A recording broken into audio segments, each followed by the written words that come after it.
যে 1400 শহীদের রক্তের বিনিময়ে নির্বাচন হয়েছে এবং একটি পার্লামেন্ট গঠন করা হয়েছে, আমরা লক্ষ্য করছি পার্লামেন্টে যেই মন্ত্রণালয়ের মন্ত্রী সে তার মন্ত্রণালয়ের দায়িত্ব এড়িয়ে যে অন্য বিষয় নিয়ে কথা বলছে। আমরা লক্ষ্য করেছি বাংলাদেশে আজকেও নারায়ণগঞ্জে একটি জায়গায় বিএনপির দুই গ্রুপের সংঘর্ষে একজন শিশু গুলিবিদ্ধ হয়েছে। আমরা লক্ষ্য করেছি দীর্ঘদিন যারা গুম খুন নিয়ে কাজ করে যাচ্ছে, গুম খুনের বিরুদ্ধে কাজ করে যাচ্ছে, সে মানবাধিকার কর্মীদের উপরে ছাত্র দলের সন্ত্রাসীরা হামলা করেছে। কি উপস্থিতি আমরা লক্ষ্য করেছি আজকে যদি আপনারা রাস্তার পাশে খেয়াল করে দেখেন আমাদের বাইকার ভাইরা তেলের জন্য ঘন্টার পর ঘন্টা লাইনে দাঁড়িয়ে আছে, কিন্তু দুঃখের বিষয় জ্বালানি মন্ত্রী তা অস্বীকার করছে।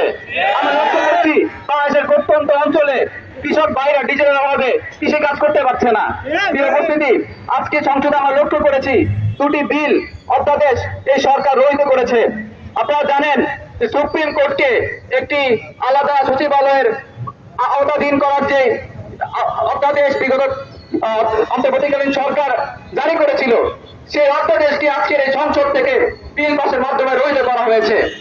আমরা লক্ষ্য করেছি আরেকটি অধ্যাদেশ মানবাধিকার কমিশনের যে অধ্যাদেশ 2009 সালের সেই আওয়ামী অধ্যাদেশকে আবারও ফিরে আনা হয়েছে। উপস্থিতি সংগ্রামী উপস্থিতি আজকের এই বিক্ষোভোত্তর সমাবেশে এর পর্যায়ে প্রধান অতিথির বক্তব্য রাখবেন বাংলাদেশ ইসলামী ছাত্র শিবিরের কেন্দ্রীয় কার্যকরী পরিষদের সদস্য, কেন্দ্রীয় মিডিয়া সম্পাদক, ছাত্র নেতা মোতাসিম বিল্লাহ শাহিদী ভাই। বক্তব্য রাখছেন মোতাসিম বিল্লাহ শাহিদী ভাই।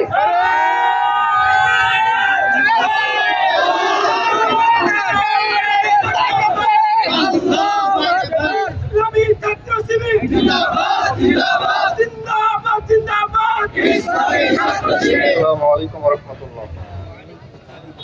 বিসমিল্লাহির রহমানির রহিম। আলহামদুলিল্লাহি রাব্বিল আলামিন ওয়াস সালাতু ওয়াস সালামু আলা রাসূলিহিল কারীম ওয়া আলা আলিহি ওয়া আসহাবিহি আজমাইন।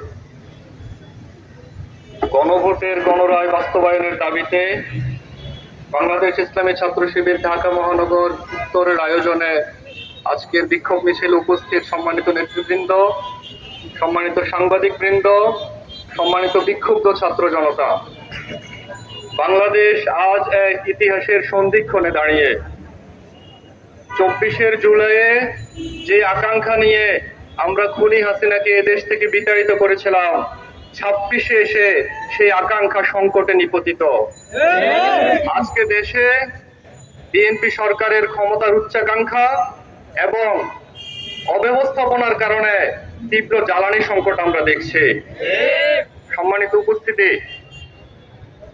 12 ফেব্রুয়ারি দুইটি নির্বাচন অনুষ্ঠিত হয়েছিল, একটি সংসদ নির্বাচন আর একটি গণভোট। আমরা দেখি সংসদ নির্বাচনে বিএনপি জোট 51% ভোট পেয়ে ক্ষমতায় অধিষ্ঠিত হয়েছে, আর গণভোটে প্রায় 70% মানুষ হ্যাঁ পক্ষে ভোট দিয়েছে। 51% বেশি নাকি 70% বেশি? তারা 51% ভোট পেয়ে ক্ষমতায় অধিষ্ঠিত হয়ে 70% মানুষের ভোটকে এখন বৃদ্ধাঙ্গুলে দেখাতে চাচ্ছে। গণভোটের যে আকাঙ্ক্ষা, আজকে তারা সেই আকাঙ্ক্ষাকে অস্বীকার করছে। আমরা যখন ঐক্যমত্য কমিশনের মিটিং গুলো হচ্ছিল, তখন আমরা দেখেছি যে এখনকার স্বরাষ্ট্রমন্ত্রী ওই সময় গণভোটের প্রস্তাব দিয়েছিলেন। এখনকার প্রধানমন্ত্রী নির্বাচনী প্রচারণার সময় গণভোটে হ্যাঁ ভোট দিতে বলেছিলেন, কিন্তু ক্ষমতায় অধিষ্ঠিত হয়ে এই সরকার গণভোটকে অসাংবিধানিক বলছে। যখন আপনারা গণভোটের কথা বলেছিলেন, যখন হ্যাঁ ভোটের কথা বলেছিলেন, তখন কি গণভোট অসাংবিধানিক ছিল না? মূলত বিএনপি দ্বিচারী রাজনীতি করছে। বিএনপির এই দ্বিচারিতার রাজনীতির কারণে বাংলাদেশ এখন সংকটে পড়েছে। সম্মানিত উপস্থিতি, বিএনপি সরকার গুম প্রতিরোধ সংক্রান্ত অধ্যাদেশ, পুলিশ, বিচার বিভাগ, দুদক, এরকম গুরুত্বপূর্ণ সংস্কারগুলোর সাথে সম্পর্কিত অধ্যাদেশগুলোর ব্যাপারে এখন যে অবস্থান নিচ্ছে, সে অবস্থান আমাদেরকে শঙ্কিত করছে। যদি এই অধ্যাদেশগুলো বাতিল হয়, বাংলাদেশ আবার আগের সেই গুম খুনের যে রাজত্ব ছিল, সেই অন্ধকার দিনে ফিরে যাবে। সেই অন্ধকার দিনের জন্য কি জুলাইয়ের শহীদরা রক্ত দিয়েছিলেন? আমরা সেই অন্ধকার দিন চাই না।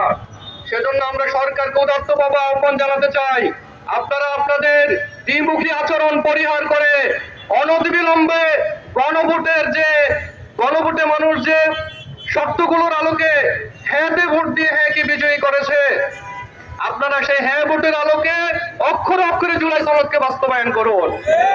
সম্মানিত উপস্থিতি, দেশকে এগিয়ে নিয়ে যাওয়ার জন্য শিক্ষা হচ্ছে সবচেয়ে গুরুত্বপূর্ণ খাত।